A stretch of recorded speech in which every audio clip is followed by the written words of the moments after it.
que Jesus me inspire neste trabalho que queremos seja de esclarecimento.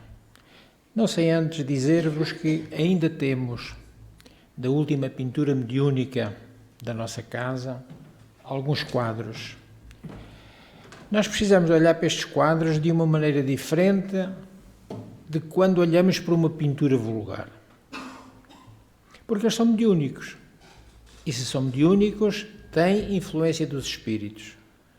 Se os espíritos vêm dar a sua colaboração em trabalho solidário, estes quadros estão impregnados de uma energia que podem ajudar muito o nosso lar. Não é só ter a beleza da cor e da forma, é também a energia espiritual que cada quadro carrega em si. Quantas pessoas nos dizem que a partir do momento que penduraram o quadro em casa, a sala onde penduraram o quadro tem uma vibração diferente. Não temos dúvidas nenhumas que será assim. Então, ainda temos 4. Se eventualmente alguém quiser, pode ainda comprar. 2 a 8 dias, vamos ter um momento muito especial aqui na nossa casa. É muito raro, porque a espiritualidade nem sempre está disponível para tudo o que a gente quer. Mas 2 a 8 dias, o mentor espiritual, vai aceitar que lhe sejam feitas perguntas e vai responder em aconselhamento a quem perguntar. Não vai ser pergunta de público, a pessoa vem aqui à mesa, faz a pergunta baixinho, à médium, não precisa de expor a sua privacidade. Então vocês estão convidados 2 a 8 dias, mas também não queiram ir todos à mesa interrogar os espíritos. Casos de prementes, de grande necessidade. Vamos dar prioridade a quem está mais aflito, mais preocupado. Valeu? Fica combinado. E hoje vamos falar do tempo. No Eclesiastes bíblico, e quando nós dizemos Eclesiastes, é um palavrão que nos faz logo abrir os olhos, tem um significado simples. Pregador. Então esta parte da Bíblia é apresentada pelo pregador que nos traz alguns apontamentos, alguns proféticos, e lá encontramos em 3, 1 e 2 algo muito interessante sobre o tempo. Tudo tem o seu tempo determinado. E há tempo para todo o propósito debaixo do céu. Há tempo de nascer e tempo de morrer. Tempo de plantar, tempo de arrancar o que se plantou. É matéria de reflexão para nós. Porque muitas vezes nem nos apercebemos que a nossa natureza humana acaba por viver em função do tempo. Mas o que é isso de viver em função do tempo? É simples. Vivemos aguardando, esperando o tempo para conseguir o emprego, para começar a namorar, para casar, até talvez para comprar uma casa, um carro, seja logo o que for. Sempre estamos ansiosos, aguardando o bendito milagre do tempo acontecer. Milagre que nós sabemos que não acontecerá, porque milagres não existem. Diante de algumas situações, chegamos até a perguntar: mas quando é que será? Por que não agora? De uma coisa podemos ter a certeza: de nada, rigorosamente nada, adianta querer apressar e tomar atitudes para acelerar as coisas, porque se não as merecermos, ao invés de acelerar, só vai atrasar. Tudo alcançaremos por merecimento. Tudo vem a seu tempo, já dissemos, dentro do prazo que foi previsto por Deus. Uma vez ouvimos que o tempo é uma maneira de Deus aperfeiçoar. Para nós é tempo, mas para Deus é tratamento. Quem sabe se o que pretendemos ainda não chegou, devido às nossas atitudes e até ao nosso posicionamento de como nos relacionamos com Deus ou como Deus quer tratar do assunto connosco. A natureza humana não é nada paciente, nada mesmo. Temos pressa para tudo. E é então que acontecem os atropelos da vida, aquelas situações que nós mesmos provocamos.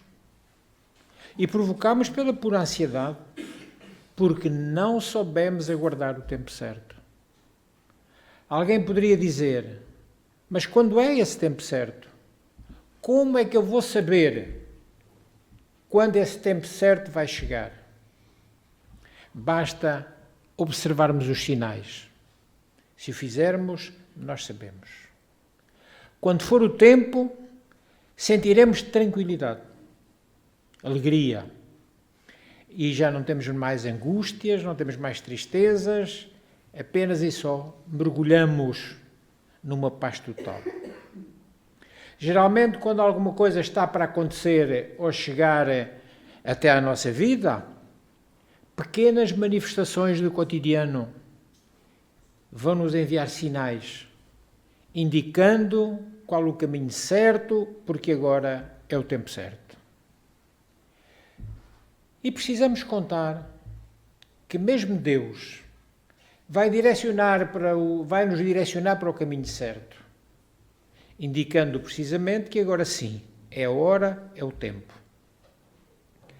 Numa de suas muitas obras, Mário Quintana escreveu algo maravilhoso.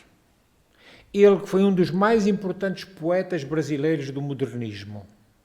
E ele diz-nos assim, com o tempo vamos aprendendo que o segredo não é correr atrás das borboletas, mas é cuidar do jardim para que elas venham até nós. Olha que coisa tão bonita, mesmo de um poeta. Então não vivamos em função de bens, de coisas, de sonhos, dos tais milagres. Apenas vivamos e conseguiremos os nossos objetivos naturalmente, com naturalidade. A partir de agora, não pensemos que são as coisas que vão cumprir-se e acontecer no nosso tempo, mas no tempo de Deus. E isso vai facilitar-nos lidar com a ansiedade. Dentre todos os dons que a divindade concede ao homem, o tempo tem um lugar especial. É ele que acalma as paixões indevidas. É ele que ensina que tudo tem a sua hora e tudo tem o seu lugar certo. É o tempo que cicatriza as feridas das profundas dores, colocando o algodão do penso anestesiante nas chagas abertas. É o tempo que nos permite amadurecer e permite-nos, através do exercício sadio da reflexão. E assim adquirimos ponderação, adquirimos bom senso. É o tempo que desenha marcas nas nossas faces. É o tempo que espalha neve nos nossos cabelos. Ensina calma e paciência. Mesmo quando o passo já se faz mais lento. É o tempo que confirma as grandes verdades e destrói as mentiras, as falsidades. É o tempo que destrói os valores ilusórios. Acabamos por perceber qual é o real valor das coisas quando o tempo passa. O tempo é, enfim, um mestre, um grande mestre, que ensina sem pressa, aguarda um pouco mais, espera que cada um, por sua vez, se disponha a crescer, a servir para ser feliz. É o tempo, portanto, em verdade, que nos demonstra, no correr dos anos, que o verdadeiro amor supera a idade. O verdadeiro amor supera a doença, a dificuldade. E que esse mesmo verdadeiro amor permanece connosco para sempre. Amor não morre. Neste mundo, tudo tem a sua hora. Cada coisa tem o seu tempo. Como já dissemos, há o tempo de calar e o tempo de falar. Há o tempo de guerra e o tempo de paz. Mas é sempre tempo para uma coisa. Para amar. Sempre. Amemos então. Conta-se que um jovem lenhador ficou impressionado com a eficácia e até a própria rapidez com que um velho, experiente lenhador da sua região, onde ele morava, cortava e empilhava a madeira das árvores que cortava com uma grande destreza. O jovem admirava-o e tinha um desejo que não o abandonava nunca, o de um dia tornar-se tão bom e, se possível, melhor que aquele homem no ofício de cortar madeira. Até que esse mesmo rapaz resolveu procurar o velho lenhador no propósito de aprender os truques daquela arte com ele. Assim, talvez, ele poderia tornar-se o melhor lenhador que aquela cidade já tinha ouvido falar. Passados apenas alguns dias daquele aprendizado, o jovem resolveu que já sabia tudo. E que afinal aquele homem não era tão bom quanto assim se falava. Impetuoso, afrontou o velho cortador de madeira. Desafiou-o para uma disputa. Num dia de trabalho, quem cortaria mais árvores? Aquele homem, idoso, experiente, aceitou. Sabia que era uma belíssima oportunidade para dar uma lição àquele jovem arrogante.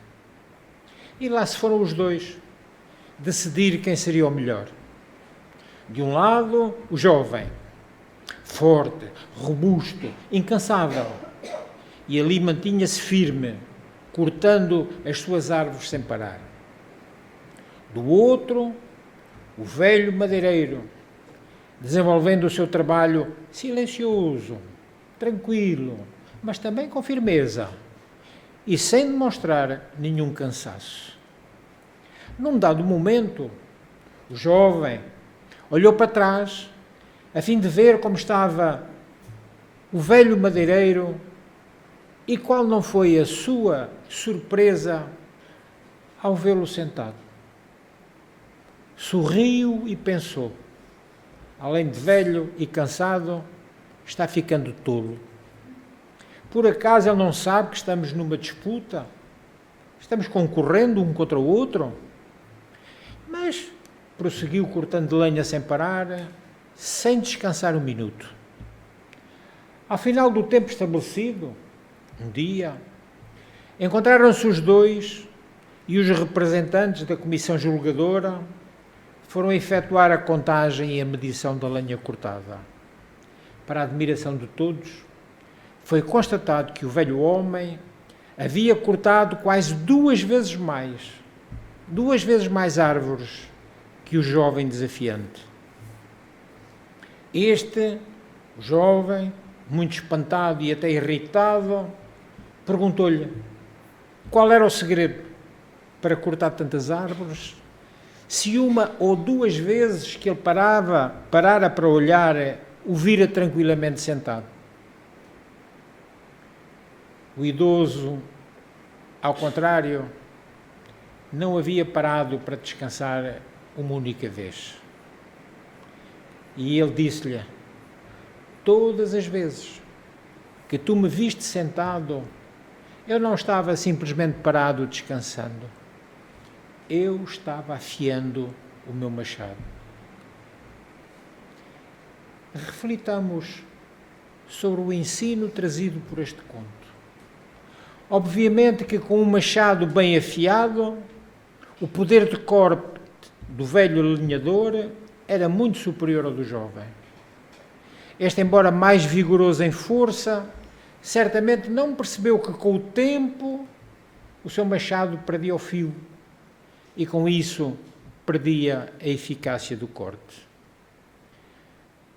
Quando chegamos a determinadas épocas das nossas vidas, como por exemplo o fim de mais um ano de trabalho, de um ano de esforço, de um qualquer empreendimento, até da intenção de reformarmos-nos intimamente, esta lição pode ser muito bem aplicada.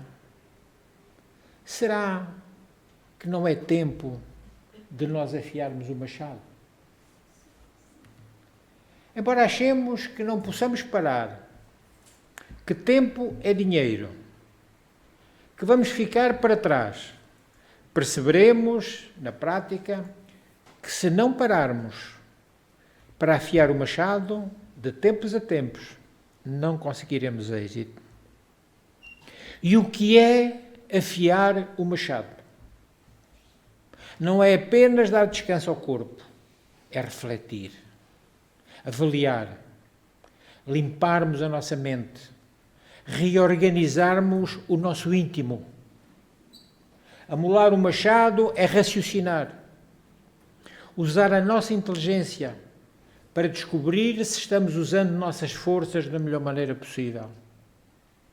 Assim, guardemos algum tempo para essas práticas realmente necessárias e veremos, mais tarde, que o nosso machado poderá cortar as árvores com muito mais eficiência.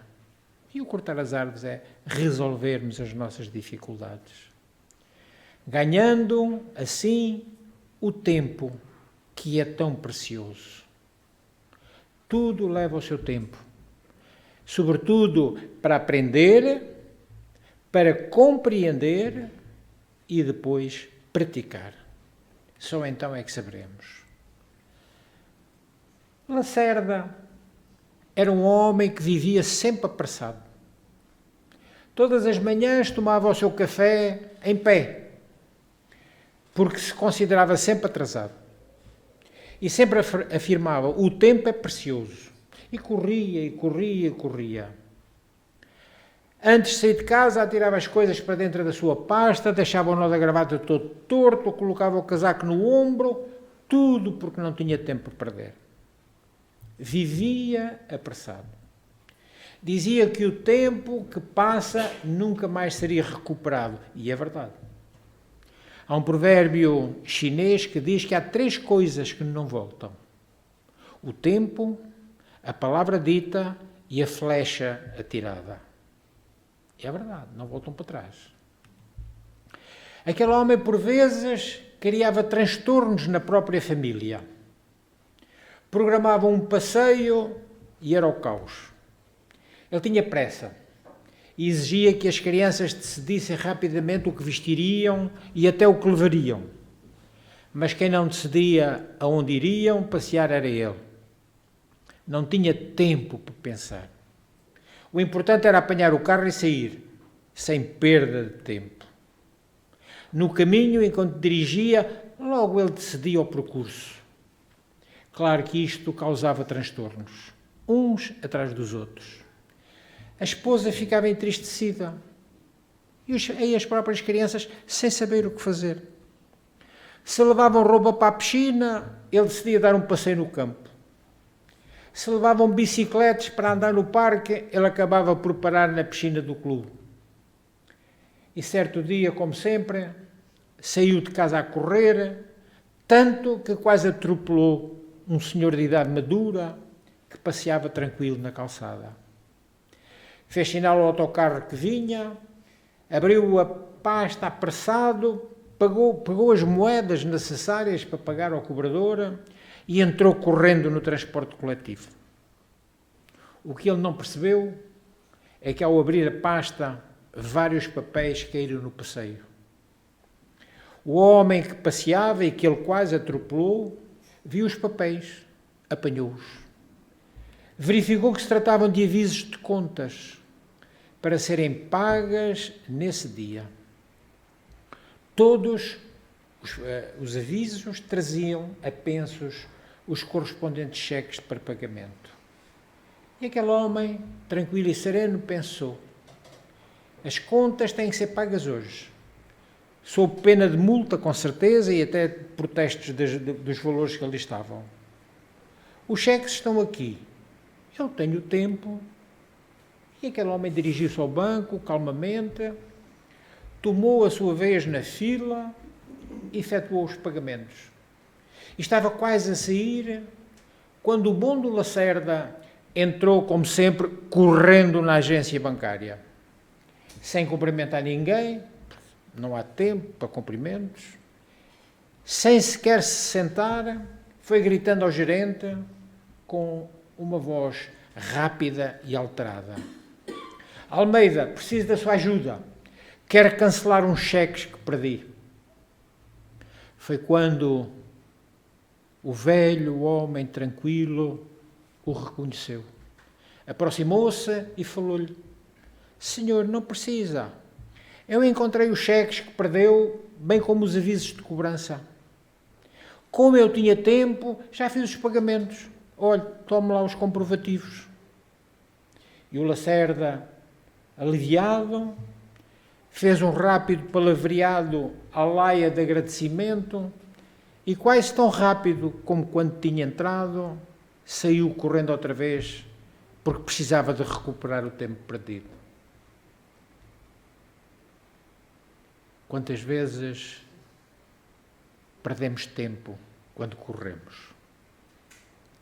Um dia lemos uma coisa que alguém escreveu e está cheio de razão. O tempo tem 3 tempos: passado, presente e futuro.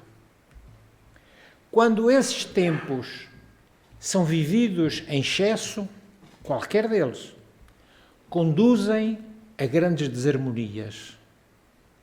Olha, reparem, depressão é excesso de passado. Stress é excesso de presente. Ansiedade é excesso de futuro. Depressão, stress, ansiedade. 3 coisas boas. 3 coisas boas que nos fazem grande felicidade. Então o tempo é verdadeiramente um tesouro e deve ser muito bem aproveitado.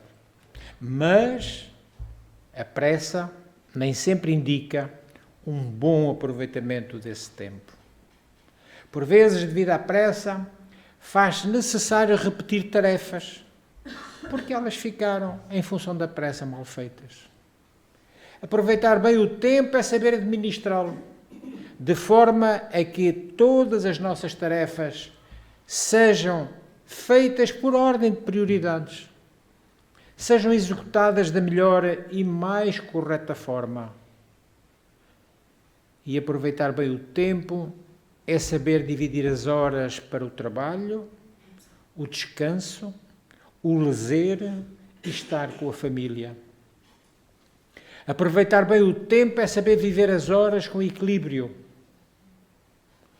Numa das suas epístolas, das suas cartas aos Romanos, Paulo de Tarso fala sobre a importância do tempo. E segundo ele diz: aquele que faz caso do dia, para o Senhor o faz. Ou seja, quem desvaloriza o dia que vive é ingrato para com Deus. A maioria de nós não percebe ainda os valores infinitos do tempo. Existem até os que abusam dessa concessão divina. Sentem-se na posição de credores do universo. Só que, ao reencarnar na Terra, o homem, a mulher, são investidos na condição de usufrutuários de vários tesouros, sendo o tempo um deles. E só mediante o seu uso sóbrio e útil pode providenciar o nosso aperfeiçoamento espiritual. Sendo a vida imortal, ou temos alguma dúvida de que o espírito é imortal? Não temos, nós os espíritas não temos. Então, sendo assim, imortais, nós sempre disporemos de tempo. Mas o que representa o tempo, se ele estiver sem luz, sem equilíbrio, sem saúde, se esse tempo for de ócio, de preguiça, então são raros ainda os que valorizam o dia em suas infinitas possibilidades. Mas também há, ao mesmo tempo, os que trabalham com seriedade, que perdoam, tecem conversações sadias, cuidam de ser agentes da paz e do progresso. Esses são os verdadeiros usufrutuários do tesouro do tempo. Em toda a parte se multiplicam as fileiras dos que procuram desbaratar o dia. Criamos até uma velha expressão muito curiosa. O que estás a fazer? Estou a matar o tempo. Como se nós pudéssemos matar o tempo. E isso evidencia o descuido com que cuidamos desse tesouro. Horas passadas e gastas em passatempos inúteis, jogos viciantes, conversações nocivas, leituras que não edificam. Mas um dia, porque assim Deus o quer, paz, harmonia e iluminação constituirão, já no nosso conceito, um bem de valor infinito. Os interesses imediatistas do mundo apregoam que tempo é dinheiro. Mas o que, entretanto, verificamos é que as criaturas, existência após existência, reencarnação após reencarnação, têm de recomeçar obras que ficaram inacabadas. Essas criaturas fazem e desfazem, constroem e destroem, aprendem levianamente e são os repetentes que recapitularão com sofrimento até conquistarem a experiência de saberem utilizar o tempo. Em quase todos os setores da evolução terrestre, o abuso do tempo complica os caminhos da vida. Entretanto, desde há alguns séculos, o apóstolo Paulo, que já referimos, afirma que o tempo deve ser do Senhor. E ao concluir o tempo de mais esta experiência terrena, inevitavelmente, cada um de nós responderá em como e em que utilizou o precioso tempo.